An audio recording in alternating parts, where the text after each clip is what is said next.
मार्मिक अपील की और ये भी कहा गलती हो गई होगी। ये बड़ी बात है। किसी भी व्यक्ति को इतना अहंकार नहीं पालना चाहिए कि वह सर्वश्रेष्ठ हो। और इस पद पर रहते हुए इन्होंने पद की गरिमा बनाते हुए चुनाव में वोट की अपील की, ये कह के कि जो गलतियां हुई होंगी उन्हें माफ कर देना। तो बहुत बड़ी बात है। मैं बधाई देता हूं उनको। सूझबूझ से ये काम करते रहें और क्षेत्र की जनता से मैं अपील करता हूँ, क्योंकि इस चुनाव में मैं देख रहा हूँ प्रचार लगातार हम कर रहे हैं। कारण क्या है वो तो मैं जानता हूँ, आप भी समझ रहे होंगे। मतदाताओं को जिस हिसाब से निकल के जाना चाहिए उत्साह के साथ थोड़ी कमी है। कारण मुख्य ये है कि जब कांटे का मुकाबला होता है तो लोगों की रुचि बनी रहती है, इस ओर भी उस ओर भी। और तो दो ही बड़े पहलवान थे और उन्होंने तय कर दिया कुश्ती, बड़ी कुश्ती हम नहीं करने के, हाथ मिला दिए। तो फिर कोई दंगल कौन देखने जाएगा? मुख्य कारण ये है कि लोकदल और बीजेपी साथ आ गई। अब चुनाव ये है ही नहीं। जब चुनाव नहीं है तो उस तरह की लामबंदी भी दिखाई दे रही। अलीगढ़ क्षेत्र के हमारे प्रत्याशी आप अच्छी तरह जानते हो, मुकाबला जिनसे है उनको भी आप जानते हो। और मैं तो देख रहा हूँ, एक आध वीडियो मैंने देखी हाल में, मैं बहुत सम्मान करता हूँ वैसे उनका, लेकिन कहीं रो रहे हैं और कहीं खुशी में नाच रहे हैं मंच पे ही। मुझे समझ नहीं आया, दुखी है, खुश है, वो खुद नहीं समझ पा रहे कि क्या होगा मेरा। असल में वो टिकट तो चाहते नहीं थे शायद, मेरा तो नहीं, वो तब तक चाहते थे जब तक हम उनके साथ थे।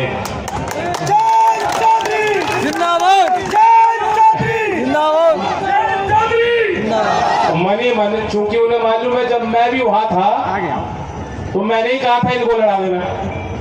अब जब मैं वहां नहीं हूं और उनकी इच्छा लड़ने की नहीं है, जब उनको ये ध्यान पड़ता है कि अरे लड़ना पड़ेगा तो रो पड़ते हैं। और जब याद आती है कि चुनाव खत्म हो गया, 26 तारीख में खत्म हो जाएगा तो हंस पड़ते हैं। उनमें भी हाथ दिखाई दे रही है। तो इसलिए आप से फिर भी मैं कहूंगा, ये मत सोचना का काम है वो। वोट पड़ेंगे तब गिनती होगी, और जब गिनती होगी तब हमें कुछ ताकत मिलेगी। मैं लोकदल के कार्यकर्ताओं को कह रहा हूँ, हम लोग विपक्ष में रहे 17-18 साल से, हम प्रदेश में सत्ता में नहीं है। और देश में जितने क्षेत्रीय दल हैं जो उस कुंबे से निकल के आए हैं, तो चौधरी चरण सिंह जी का दौर था, या तो वो पार्टियां मुख्यमंत्री के पद के दावेदार हैं दौड़ में, वरना इतने सालों सत्ता से बगैर, सत्ता के बाहर रह के राजनीतिक पार्टियां चल नहीं पाती। ये हमारे कार्यकर्ताओं की ईमानदारी है, लगन है, चौधरी चरण सिंह जी के और उनकी नीतियों के प्रति समर्पण है कि 17-18 साल हम सत्ता में नहीं रहे। आज भी मैं कहता हूं, समझौता मैं राजनीतिक दल से करता हूं, सम्मान अपने नेताओं का करता हूं, लेकिन मुझे वफादारी किससे करनी है? आपसे करनी है। और सतीश जी तो उसमें आ गए, शायद एक्साइट हो गए, उन्होंने पता नहीं कौन से पद में दे दिए। चौधरी साहब के बारे में कहते हैं, चौधरी चरण सिंह जी भी रेजिग्नेशन लेटर जेब में रखते हैं कि कब पता लग जाए, परिस्थिति बदल जाए। समझौता उन्होंने अपने असूल से, सिद्धांत से कभी नहीं किया। तो आप भी ये समझ लें, लोकदल के लोग, बहुत सालों बाद हमें मौका मिल रहा है सरकार में, लेकिन वो अवसर हमने इसलिए लिया है कि आपका भला कुछ हो सके। 2 मिनट नहीं लगाएंगे बाहर आने में जहां मुझे लगे कि यहाँ भला नहीं हो रहा, लेकिन एक कारण है कि हम एनडीए में साथ आए, और कोई छोटा कारण नहीं, बहुत बड़ा कारण है। और आपको मालूम है क्या बात, क्योंकि अलीगढ़ मेरे घर के लोग हैं, यहाँ मेरे परिवार के संबंध हैं, बुआ जी हो, दादी हो, चौधरी साहब हो, चौधरी अजीत सिंह हो, मेरे परिवार को यहाँ तक पहुँचाने में, हमारे दल को यहाँ तक पहुँचाने में और चौधरी चरण सिंह को भारत रत्न दिलाने में अलीगढ़ के लोगों का आशीर्वाद है। जनपद के लोगों का। तो आप जानते हो मुझे किसके साथ खड़ा होना है? जो चौधरी चरण सिंह को भारत रत्न देंगे, मोबाइल मत करो, उनका सम्मान करते हो, मैं उनके साथ खड़ा हूँ या दूसरों के साथ खड़ा हूँ? कहाँ गुंजाइश बची? कौन सी नाराजगी बची? और जो सरकार, कोई जबरदस्ती थोड़ी थी, हमारी कोई शर्त नहीं थी, अपने दिल से जो सरकार भारत रत्न दे सकती है चौधरी चरण सिंह जी को, 53 उन महान नेताओं की सूची में अब 24 साहब का नाम हमेशा हमेशा के लिए दर्ज किया है भारत सरकार ने। मैं समझता हूँ ऐसी सरकार कल को देहात के लिए, आपके तरक्की के लिए, किसान के लिए जो भी काम करना हो, छोटा हो बड़ा हो, कोई कसर ऐसी सरकार छोड़ेगी नहीं।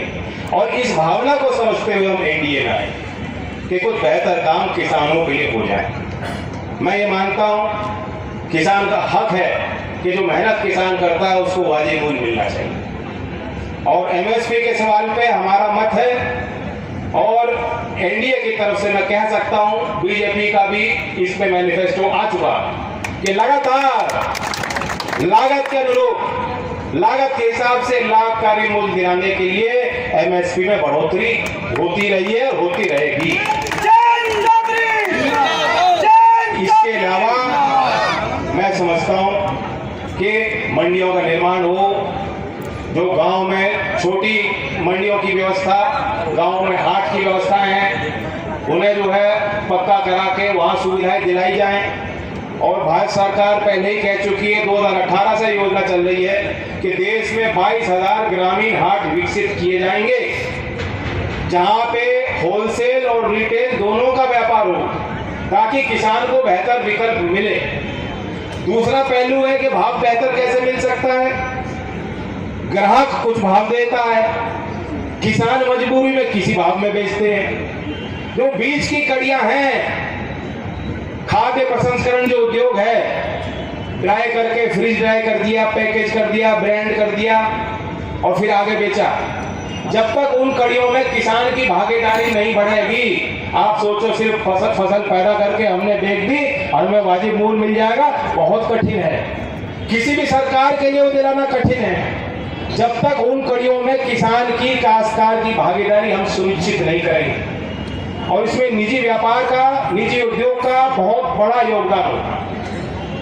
चौधरी अजीत सिंह जी की कोशिश थी कि आगरा में आलू के निर्यात के लिए एक विशेष केंद्र बनाया जाए, और मुझे खुशी है कुछ ही दिनों में आप सुन लेंगे कि अंतरराष्ट्रीय स्तर का एक ऐसा केंद्र जो किसानों में बेहतर पद्धति को विकसित कर पाए, कम लागत में ज्यादा उत्पाद कैसे हो, उन कड़ियों में भागीदारी किसान की कैसे बढ़ाई जाए, ऐसे अंतरराष्ट्रीय स्तर का एक प्रतिष्ठान का निर्माण हमारे पश्चिमी उत्तर प्रदेश और खासतौर से आगरा क्षेत्र में होने जा रहा है। बहुत जल्दी करार भारत सरकार की तरफ से हो जाएगा और सार्वजनिक हो जाएगा। तो यही तरीका है। चौधरी चरण सिंह जी के लिए सबसे बड़ी चिंता थी कि मैं गरीबी, गांव की गरीबी दूर कैसे करूं। अमीर और गरीब में अंतर बढ़ना नहीं चाहिए, लेकिन जो विश्व भर में मॉडल विकसित हो गया और आज वो हकीकत है, अब उसे बदला नहीं जा सकता। पूंजी कम लोगों के हाथ में जा रही है, बढ़ रही, संपत्तियां कम लोगों के हाथ में जा रही, बढ़ रही। लेकिन उपाय क्या है? निश्चित तौर पे जो इंडिया के नेता हैं, जो दावे वो कर रहे हैं, वो देश के लिए उपाय कारगर और प्रभावी और सच्चा उपाय है ही नहीं। वह झूठ बोल रहे हैं। दो नेता हैं, एक है ऑलमोस्ट पीएम और दूसरे हैं ऑलवेज सीएम। ऑलमोस्ट पीएम कह रहे हैं कि झटाझट खटाखट फटाफट गरीबी खत्म कर दूं। और उनकी दादी जी क्या कह गई थी? भूल गए। गरीब आदमी भी जानता है कि झटाझट फटाफट तो हमारी गरीबी खत्म होने वाली नहीं है। महीने में 4,000 दो, 5,000 दो, 8,000 दे दो, उससे नहीं होगा, क्योंकि महंगाई उससे दोगुना बढ़ जाएगी। आप जानते हो कि 1,000 रुपए की जो 10 साल पहले वैल्यू थी और आज वैल्यू थी, बहुत अंतर आ गया, जमीन आसमान। जमीन आसमान का।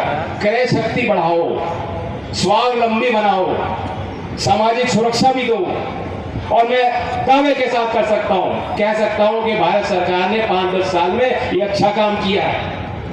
हम विपक्ष में भी रहते थे कि इस काम की आलोचना नहीं करते थे, हम तो दूसरी बात करते थे। क्या काम है कि सीधा लाभार्थियों को चिन्हित करके सरकारी योजनाओं का लाभ सीधे पहुंचा रही है सरकार। स्वास्थ्य के क्षेत्र में आप 5 लाख तक का जो मुफ्त इलाज, उसमें नहीं देखा जाता मुसलमान है, हिंदू है, दलित है, ब्राह्मण है, जाट है, कोई मतलब नहीं है। आपका पंजीकरण है सरकार पे, आपका डेटा है, तो आपका हक बन गया। उसी हिसाब से गरीब की आवाज बन रहे हैं, बिचौलिए की जरूरत नहीं है। तो एक सफाई करिए सरकारी तंत्र के अंदर, योजनाओं को प्रभावी बनाने के लिए सोच विचार अध्ययन हुआ है, पहले नहीं होता। ये बहुत बड़ा अंतर है।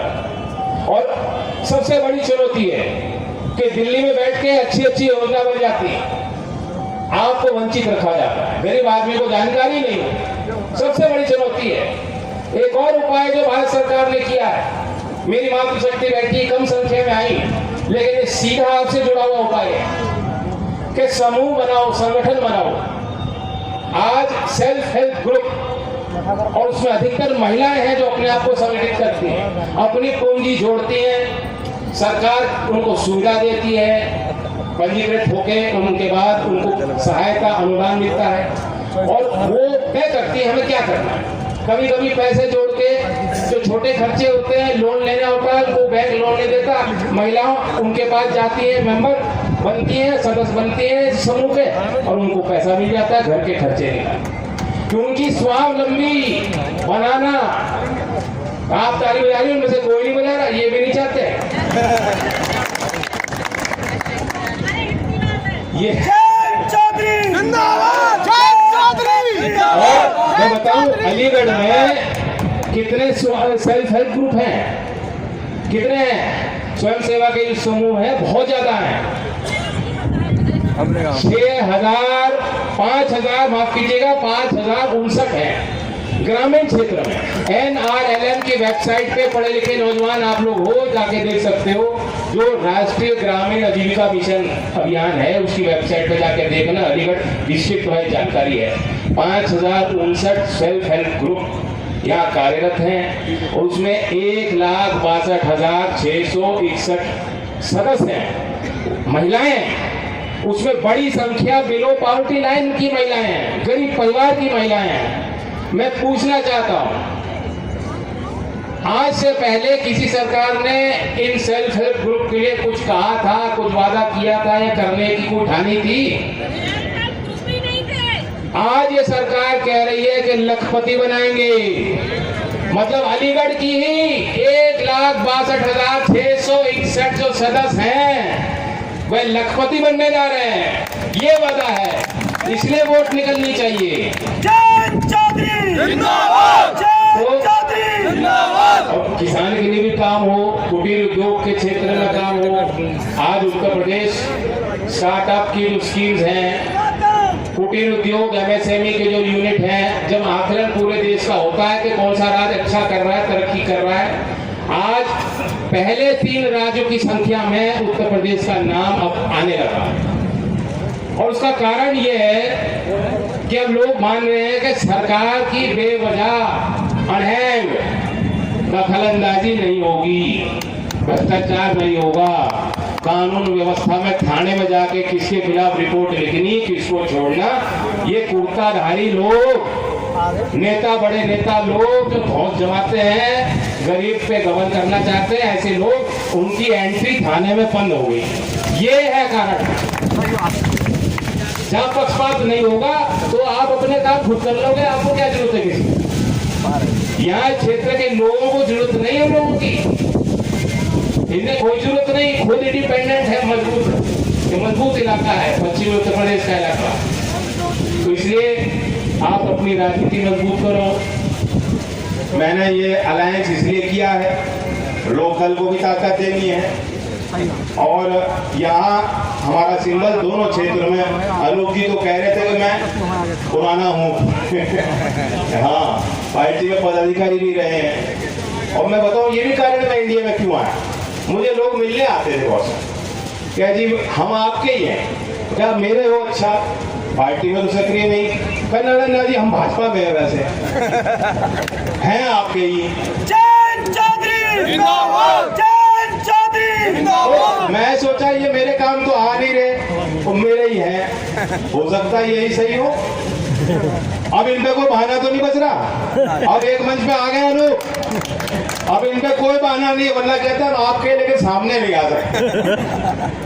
तो हमने एका बनाने के लिए, पुराने परिवार को इकट्ठा करने के लिए, एक जगह लाने के लिए, चौधरी चरण सिंह के विचारों को आगे बढ़ाने के लिए, चौधरी अजीत सिंह जी को श्रद्धांजलि देने के लिए मैं आपसे उम्मीद करता हूँ, इस क्षेत्र से विशेष उम्मीद है, छोटी मोटी जो भी कारण नाराजगियां रही हो उन्हें भुलाकर यहाँ कमल का फूल दोनों क्षेत्र में आप खिलाएं।